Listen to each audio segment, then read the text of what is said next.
The following program is a production of Pioneer Public Television.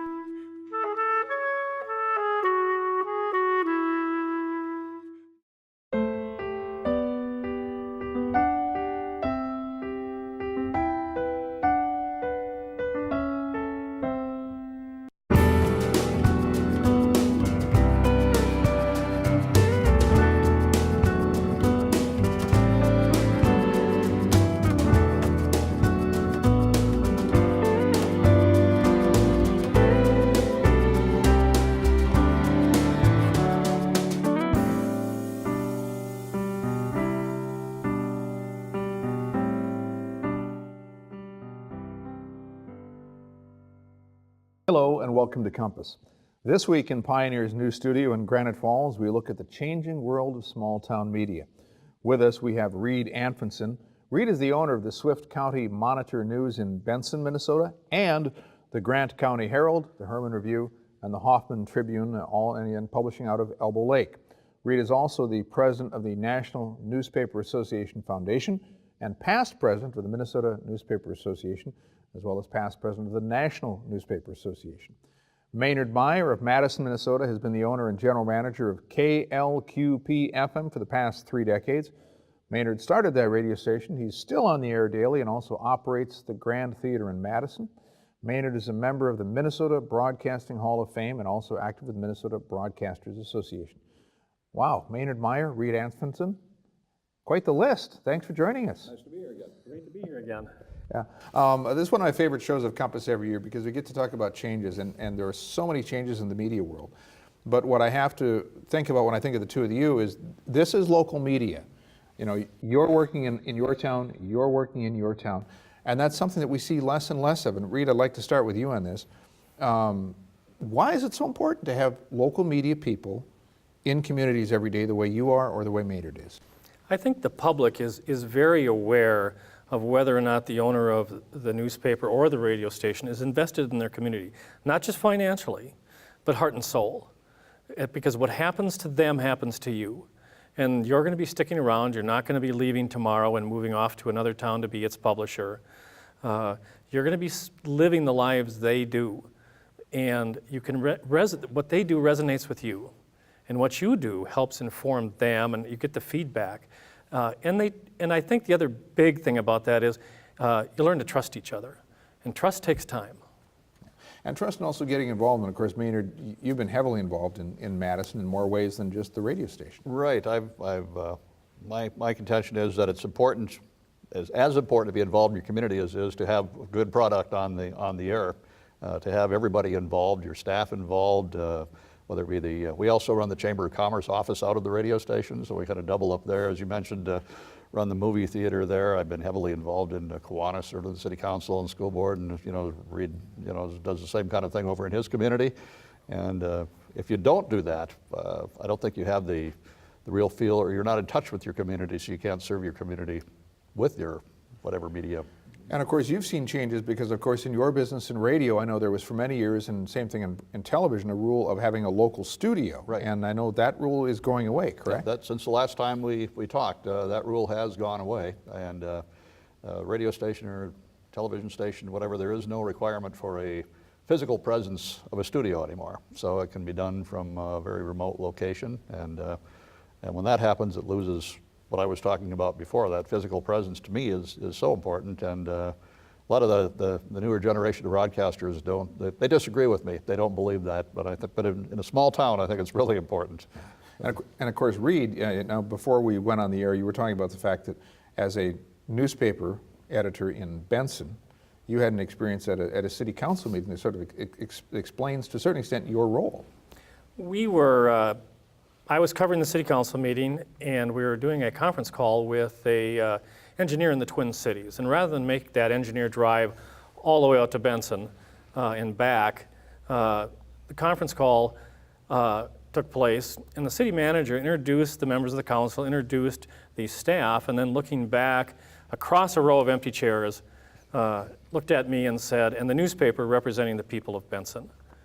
And that's what we are. We are the citizen's ear and presence at most meetings where the public doesn't attend. I cover city, school, county, and hospital boards. And at 95% of those meetings, I am the only non-government person in the room. And so it's a weight that I enjoy, but people expect me to be there. And sometimes we think about that there may be an adversarial relationship with officials, but on the other hand, there's also, in those moments when you're the only one in the room, that they want you there because you are the one who's going to present that information to the rest of the world. They definitely want the press there to report that information because they need the citizen feedback to make smart decisions. If they don't get feedback, there's nothing the public hates more than being out of the loop. Then they don't trust government. And so we keep the citizens of the community in the loop. And that creates a good relationship between citizens and elected officials. And of course, Maynard, in your work, you've got people, it's not a weekly newspaper, you're on the air daily, and, right. and the people rely on you, or locals will, for everything from school closings to what's happening at the local city hall that day. Lost dogs, lost cats, all of it, you know. And I think, you know, one thing we do is try to fill in where, you know, the local newspaper that comes out and can do things in more detail, but they aren't there every day. And I was just talking a bit ago before we went on about the fact that we've had a real workout lately with all the cancellations and weather-related announcements. I mean, everything's timely, you know, in real time. People need to know right now. And one thing we've really worked on is getting ourselves involved with our Facebook page and our internet presence, which maybe you'll touch on some of that a little bit here as we go. But we put the announcements on the air. We also put them up on our Facebook page. Recently, we got a list of all the roads that are closed in the county. It's hard for me to sit and list all those one at a time. Nobody wants that. I mean, that's where the newspaper, you know, has it over the radio station. They can do lists and details, but it's nice to have the internet presence, so we've been able to kind of enhance what we do with this kind of coverage. So, well, yeah, and it's an interesting mix because you've got the enhancements, but I know you also have some of the challenges. And in the newspaper business, read, of course, the world going online, because the relationship with the reader is changing in such a way that people may not necessarily understand that there's a cost to doing what you do. I had a person call me one time and say, I just subscribed to your newspaper, but I see you're online. Can I get a refund? Free is not a business model. It's expensive to put a newspaper out. And what we did is we withdrew a lot of the information from our free website. And we went to a subscribable PDF version of the newspaper. So anybody in the world can get the newspaper right away in a PDF form, but you have to subscribe. It's not, people expect a lot for free. We have our Facebook page, but you can't give information away. Otherwise, we won't be there to report it. Yeah, it's the economists would say there's no free lunch. No. Yeah. And democracy is not free. And an informed citizenry is essential to democracy, and there's a cost to that. Well, and I expect the cost for the business model that you have to worry about is affected by not only that, but there are multiple challenges because print revenue or printing jobs, those sorts of things used to be an important source of revenue. Car dealerships, if there are fewer car dealerships in a small town, because car ads are a significant part of most commercial media revenue. So all of those things affect what you're doing. So in some ways, it's a perfect storm of elements that you have to deal with. Implement dealers are not doing nearly what they used to do. The internet has taken a lot of income from community newspapers. But at the same time, in rural Minnesota, we're faced by population loss. Many of the counties throughout this region have lost about a third of their population since 1950. Swift County has gone from 15,000 to less than 10. That has a substantial impact on our revenues as well, and our businesses that would advertise with us. As well as, of course, the official notices. And I know there have been discussions from time to time about what is the role of local governments in official notices and having those official notices in newspapers. And that's terribly important for what you do as well. For a long time, we have argued that public notices in newspapers are important for a number of reasons. We're archivable. You can go back 5, 10, 15, 20, 100 years and find public notices in our newspapers. They're trusted in that we're the ones that post them. It's not the government doing it itself. But I think there is a new fundamental argument that's actually hundreds of years old, and that is that public advertising in the form of public notices supports an informed community. It supports the newspaper. And we have to begin to start thinking of newspapers as a public good. And we have to, at the start of the country, public advertising and free postal supported newspapers. Madison and Jefferson recognized that we needed an informed electorate to have a legitimate democracy. Advertising came along, advertising took over, really supported newspapers. Now postal is costing us dearly. Public advertising is going away and advertising is going away. So who is going to be responsible for supporting the information that informs an electorate, that tells you what your government officials are doing? At Maynard radio business, advertising revenue changes there too, because of course you're in a small town, much as Reed is. Definitely does. You know, the change of ownership of a business, or one thing that a lot of small towns are seeing, people are aging, they retire, and there is no business transition, so the business goes away. And on our revenue, basically, we don't get a lot of outside advertising dollars from agencies and this kind of thing. We depend on, shall we say, nickeling and diming our way to success by going out and actually calling on the mom and pop businesses. That's what we do. And so we're looking for ways to generate new revenue, which isn't so easy. That's one thing we are looking at. We do stream our music now. You know, you talk about the challenges from the internet. You know, you've got Spotify and YouTube and all these other places that people can get music. So I do not believe that radio is going to continue as a music media or medium. I don't sell our station that way. We play music because obviously we can't, you know, talk 24 hours a day. Maybe we could if we tried 24/7, 365 days a year. But we try to keep the emphasis on the local sports and the local news and all this kind of thing, and are trying to figure out ways to perhaps monetize our digital presence a little bit. The nice thing for us, you know, we do have a worldwide presence now because we have people that I know of recent tournament games emailed us that they were listening to us in Germany and Mexico, and I know one of our local residents is in Thailand right now and listens to the local news over there. So I mean, it's good for us that way, but it also comes with an added expense, and we have to figure out a way to monetize this, which we haven't done real well yet, but are working on. So. But I'm glad you mentioned that because, of course, we haven't talked about local sports yet, because there's the old rule of if you're going to succeed in media work, you're either doing what other people are doing better than they are, or you're doing what other people aren't. And a good example was, if you're not there, who is going to tell the story of the local high school sports teams or do the play-by-play? Yeah, in fact, Paul Ramo, who does our sports, made that comment. He was on one of the really big tournament games down in Marshall, and we were the only station doing the game. I mean, and there were other communities represented, could have been represented by radio stations, but they weren't there. So, you know, and to me, that's the kind of the bread and butter of the whole thing. So I don't know what's going on there, but yeah. You know, as we talk about this transition that you have from what media is now to what it could be in the future, Reed, I ran across a quote the other day that you had said, where you'd said, "I love this job. What I worry about is what replaces me." Tell me about that. I am at a point where some people would be thinking I would be retiring soon, but we're about the same age. I just say, about. Both products of Benson about a class apart. So. Yeah, and but I love the job. It's what I do. It's in me. So I have no retirement date in mind. But if I sell my newspaper, who do I sell it to? Do I sell it to a corporation that is based out of the state, maybe in New York?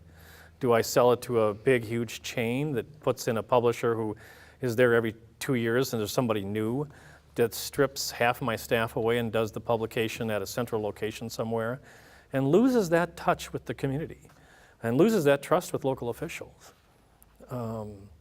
That's what worries me. I do have a certain faith in print from one standpoint, and that is every week I get a pile of magazines in the mail. I get Eddie Bauer and I get L.L. Bean, let's say. Now, I were to take these 10 magazines I get. If L.L. Bean pulls its magazine and is no longer in print, Eddie Bauer is going to eat its lunch about 6 months down the line, because out of sight is out of mind. When you don't see something for a long time or for a period of time, you begin to forget about it. L.L. Bean's catalog is going to come, and I'm going to be driven to their website to shop, but I need to see it in print to be reminded that they're there. And it's the same thing with all the information that we provide our readers. The newspaper sits on the table. The average newspaper sits around the house for 6 days, the weekly newspaper. It sits there for 6 days till the next one comes out. And so it's always a reminder that it's there. There's a tangible, there's a touch. It's why you see many nonprofits or associations or organizations, they do not give up their print newsletter because, again, you can take what it is, toss it on the table, and it's there, and it's a tangible representation of either the relationship to the reader or the relationship to the contributor or to someone in the community. That's a perfect example. The Minnesota Newspaper Association, which is dear to my heart, used to have a yellow sheeted newsletter. Every week, it would sit on my desk, I'd read it. Now it comes as an email. It's one of 200 emails I get a day. Yeah. I set it aside to read later, and next day I have 200 more emails to go through. And then 200 more, and all those ones I've set aside to read later, I don't get back to. I can see you nodding at that, Maya. Yeah, I'm old school. I like, I get quite a bit of the trade publications that come to me, and they always offer me the option of going digital, and I said, no, I'd prefer to get the print copy because I like something to hold and something to read. And I know that's, not how everyone feels these days, but I'm with Reed here that I've got too much stuff in the computer, and if I just store it in there, I intentionally save it somewhere, I forget where I've saved it, and I never go back and look at it again. So, the internet's a fire hose, and there's only so much we can consume there, and so we have to set things aside. But in print, it has time to be there at the leisure when you have a moment. Sure. And the other point about out of sight, out of mind is when we're not in people's vision, when the newspaper's not there anymore, then government's out of sight, out of mind. And when government's out of sight, out of mind, it's likely in your pocket. And so it's important that that print product remain. Yeah. And Maynard, I want to put the same question you put to Reed about what follows you. I mean, you've been doing this since you started KLQP. 36 years ago since that. Right. I've been in radio now for 51 years, and basically doing a lot of what in small town America, doing radio the same way we did radio 51 years ago. I grew up with people. I worked in Morris and Benson and small towns, and we do it the same way, and it still works. I have a hard time explaining that to some people. They go, what do you need the Tradio on there for anymore? You got Craigslist and all that. I said, because it's sponsored and it still works, and people send the stuff in and they get results. So that's why I'm not going to drop things that actually work. But no, it's as far as where it goes. If we sold the station, and I've seen it happen so many times to small town stations. We sold it to a big corporation. They just keep the presence there with the transmitter in the tower, shut the studio down, no staff, and as we alluded to earlier, there's no requirement to originate any programming anymore, and you just lose that whole thing. So everything that you built up is kind of trashed. So we'd like to make the transition to someone who would actually be there and run it. And exactly how to do that right now, I don't know. But that's when we come to that point in time, we'd like to make the transition that way. But it's difficult. When I speak for both of you, you got into this business because you loved small towns and you loved media. And your dedication to it, or the dedication of the people you have working for you, plays a role into that. Whereas if it's just on a balance sheet, the extra time and effort that it takes to do all those sporting events or takes to those, there has to be a passion behind driving this. It's a little bit like people who go into farming.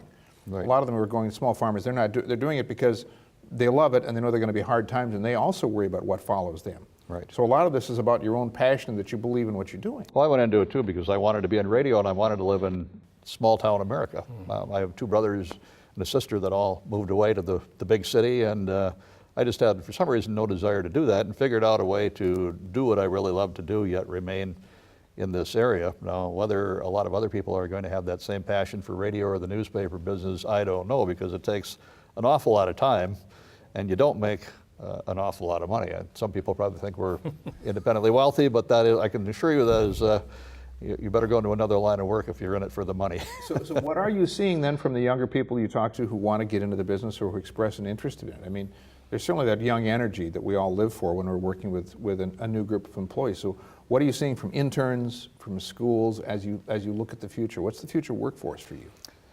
Good question, because you don't see a lot of the radio schools like Brown Institute, for example, that used to, people wanted to be a radio announcer, so they went to Brown Institute. Although, well, they closed, they went out of business.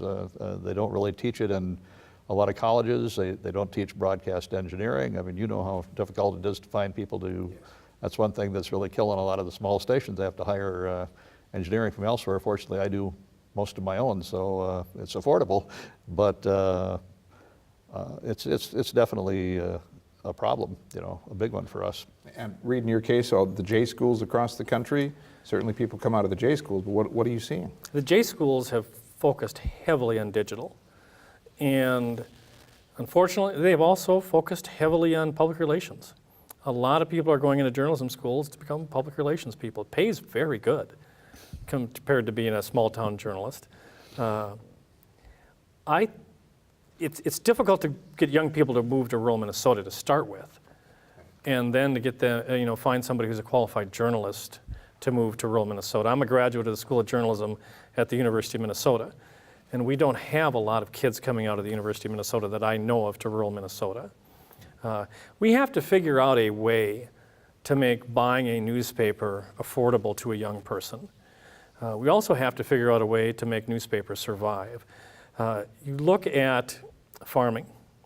The farm economy goes into a tough time. There are immediately cries for programs to support farms and farmers. There's the Young Farmer programs to try to get young farmers into farming. Well, I believe a community newspaper is every bit as vital as a farm to a community. And in fact, much more so, in the sense that you lose that knowledge of your community. You lose that cohesiveness that keeps you together and doing things together with a common purpose if you lose that local media out of your community. And we lost, since 2004, 1,700 weekly newspapers have disappeared in America. 1,700 communities don't have newspapers anymore.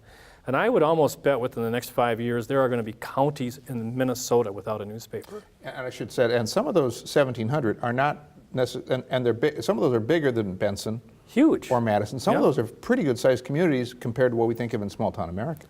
There are communities of 30,000 that have lost their newspapers.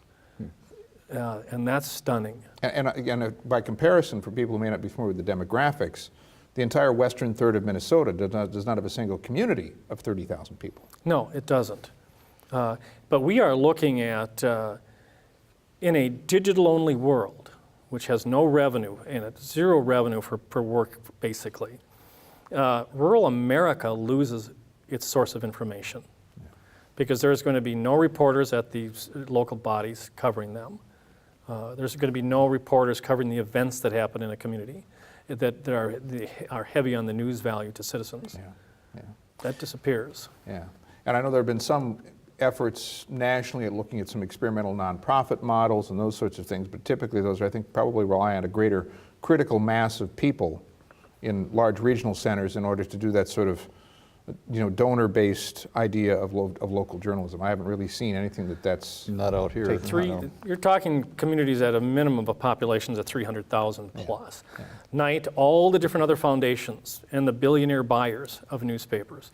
You're not seeing that in rural America. You're not seeing that with the 5,000-6,000 newspapers that are threatened in rural America. And we've only got a few minutes left here. I want to touch on a couple things before we close this out. And one of them is, with the audience that we have from the Dakotas all the way through western Wisconsin, what would you like people to know that you think they often don't know about the work that you do in your communities? Maynard, I'll start with you. Well, I think the amount of hours and the amount of time that one puts into it, I never asked for pity because I knew it when I went into it that in our line of work, especially in the radio business, it's 24/7, 7 days a week, especially when you do your own engineering.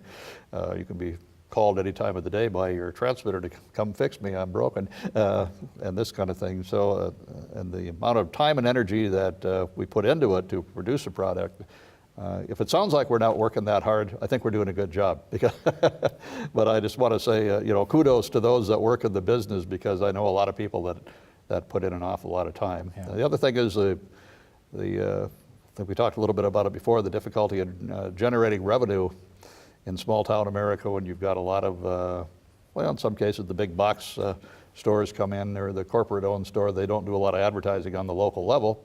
I'm not saying it's bad to have them, because a lot of times it's in a small town, it's your Fills a dollar need. stores or whatever, are a reason for people to come to your town, but they don't generate, I think people don't realize that those kind of businesses don't generate any local revenue for either newspaper or radio to any great extent. It's the mom and pops in town, so we really like it to encourage people to shop in those businesses. So Yep. So, Reed, in the last 30 seconds or so here, how about you? We do work extraordinary hours, but there are the benefits of walking around the community and having people engage you on stories you've written. That's rewarding. Or somebody saying, thank you for doing that story. Thank you for making aware of that. Or publishing information about a story that's going to happen and going there, seeing a room full of citizens because you wrote that story and informed people. Yeah, great. Well, on that, we'll have to end, but Maynard Meyer, Reed Anfinson, I want to thank you both for joining us in Compass and for all the good work you do to keep people informed. thanks for the opportunity. Thank you. Yep. That's it for this episode of Compass. Thanks for watching. See you next week. Do you have an idea for Compass? Send your suggestions and comments to yourtv@pioneer.org. If you missed an episode of Compass, every episode is available to watch free online at video.pioneer.org or on the PBS Video app. And keep up to date with the latest Compass happenings on our Facebook page. Search Compass on Pioneer on Facebook and hit the like button.